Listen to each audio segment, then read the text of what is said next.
Hello everyone, Sandra here. So in today's video, I want to be telling you how you can calculate damages in Genshin Impact. Now of course, I do not want to just make this video very math heavy because I believe that will be very boring. So what I actually want to do is I want to show you guys how you can theoretically maximize your damage by explaining to you how the damage is calculated. But I won't go into any sort of math formula or anything. The only formula I'll do is the overall damage formula and I'll tell you how you can maximize damage. Of course, if you want the theoretical maximum, I also have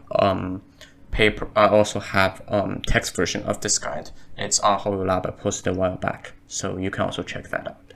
So there are 8 different sections of damage when it comes. 6 of them will increase your damage, 2 of them will decrease your damage.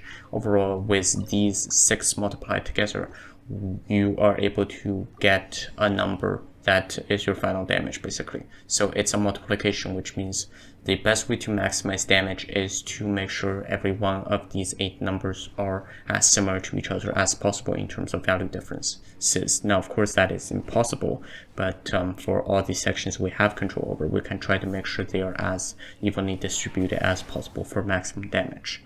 So for these 6 different sections, I will be going over them one by one later, but they are attack of the character, damage multipliers, so basically every skill you use has its own damage multiplier, crit, so if you hit a crit rate, then the crit damage is used to calculate here. If you do not hit the crit rate, this section is considered 1.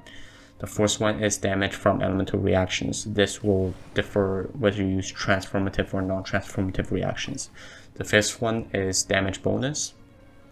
So this one is generally elemental or physical damage bonus. On top of that, any other damage bonus in general you're getting is going in here. And the sixth one is elemental mastery. As for the 2 sections that decrease character's damage, the first one is enemy resistance. Do note that if the enemy has a negative resistance, your damage actually increases. This can be an increased section as well. And the last one is 100% one that decreases your damage. That is the level difference between you and the enemy. If there is a level difference, for example, if you're challenging the Abyss for 12 and then everyone is level 100, your character is only level 90 max, so that damage difference will contribute to less damage you're doing. And on top of that, the enemy's defense, which is different for all different enemies. So these 2 you don't really have to worry about. All you have to worry about is the previous 6, which you have control over. So let's go over them one by one. The first one is attack. Attack actually has 2 differences. There is the base attack and there is the attack.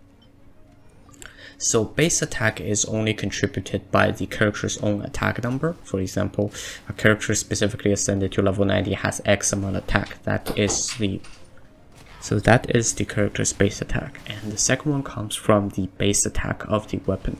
Do you know that if you're using something like the flute that has the attack percent substats, that attack percent does not convert into the base attack. Only the base attack value converts into base attack, which is why for characters like Bennett, where only the base attack matters, it is good to wear something like Aquila Favonia, even though the substats and the passives are useless, but the base attack, the high base attack, is very crucial to Bennett's damage buff. So regarding with that, of course, is attack percent. Attack percent is based off your base attack. So the feather, for the feather, the attack does not contribute into the base attack, and any attack percent from sands, from substats, only contributes to the attack, the percentage of your base attack. So that's what I have for attack. Moving on to damage multipliers. Damage multipliers are generally speaking scaled off attack. However, there are specific differences. For example, in Noelle's case, part of her defense is converted to attack and then added onto her original attack. However, in very extreme cases like Albedo, attack percent is just straight up swapped out by defense percent. And so basically when you're doing a calculation there, instead of calculating attack, you're calculating Albedo's defense percent instead. Moving on to the third one, crit rate. Crit rate is very easy to explain.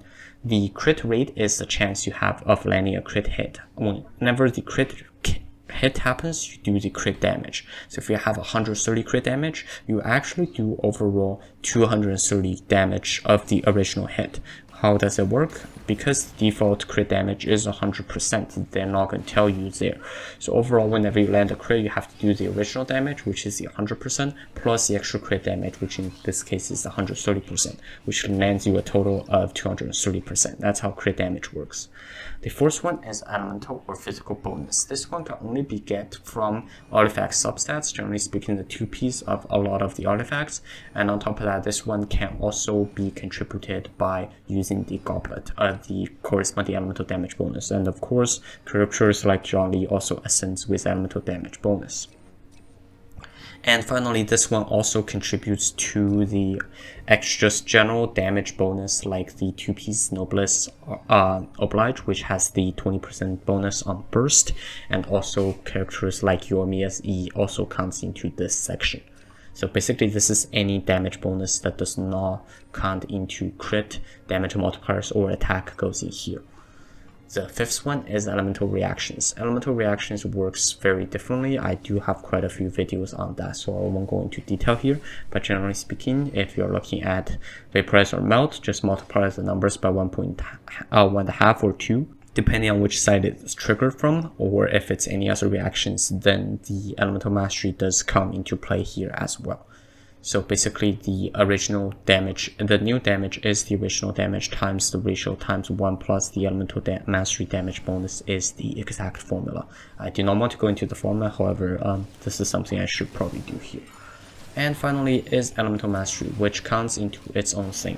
So this section is only taking into account if the character that is applying a new element onto an enemy that already has an existing element, which means the elemental reaction is caused. If there is no elemental reaction, this does not count.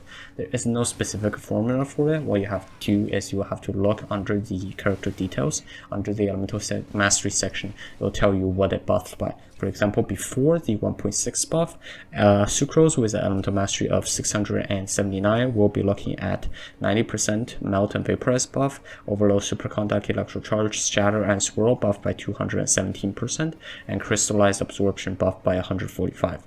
So that is something you can look at. Moving on to the two sections that you do not have control over, enemy resistance is generally speaking the resistance of enemies. The default is generally speaking 10%. For all elements for base enemies. However, for specific elemental enemies like Electro System Mages can have up to 50% electro res. Same case with Rune Guards. I believe all Rune class enemies have 50% physical res or things like that. It is possible to achieve negative res. For example, if you have a Electro that has a 10% physical resistance and now you apply superconduct, which decreases physical resistance by 40%. Now we're looking at supposedly negative 30% physical resistance. However, the thing about resistance is if it goes into the negative, then the number is halved. So the 10% goes into the 10%, which means now you have 30% physical resistance in the negative zone, and you half of that, so you actually have negative 15% physical resistance. This is how you can turn this into a damage increase section. And finally, as I have explained before, there is the level difference and enemy defense going into the play. So for example, again, I don't want to go over the formula, but here is the formula. So for example, let A be your character level, let B is the enemy's level, then the overall damage multiplier can be calculated using the formula. It's basically your level plus 100 divided by your level plus the enemy's level plus 100. That's how you calculate the level difference. And the enemy defense does not really have a formula. You just have to, there is not much way of calculating it. So that's all I have for you today. That's how you can calculate damage numbers. So theoretically, overall, if you want to maximize the damage numbers, do you try to make sure to build, because you do not have control over section 2, which is damage multiplier, then you do want to build evenly between attack, crit, and damage from elemental reactions. And of course, if you're building electro or any damage bonus, you do want to make sure that does not go too high, which otherwise the damage actually gets low, which causes saturation. So that's all I have today. Thank you very much for watching. If you like the content, please consider subscribing. Thank you and have a nice day.